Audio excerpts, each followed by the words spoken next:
काश कि आप यहाँ होते।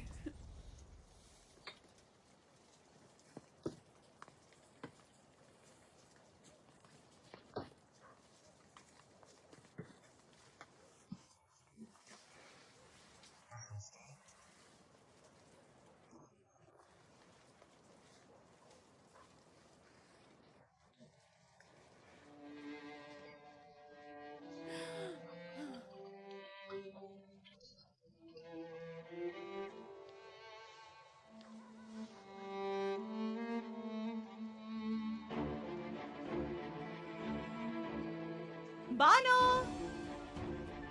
मैं आ गई हूँ। बानो, मुझे बताओ कि तुम उस लड़की के पास गई थी।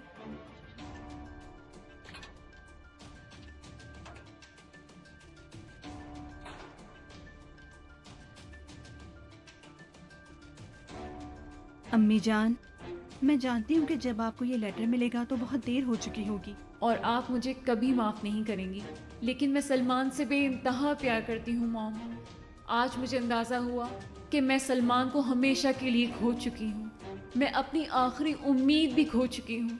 उसके बगैर मेरी ज़िंदगी कुछ नहीं है मॉम। मैं उसके बगैर ज़िंदा नहीं रह सकती। मैं वो लड़की हूँ जो सलमान के काबिल नहीं हूँ। मैं जा रही हूँ मॉम।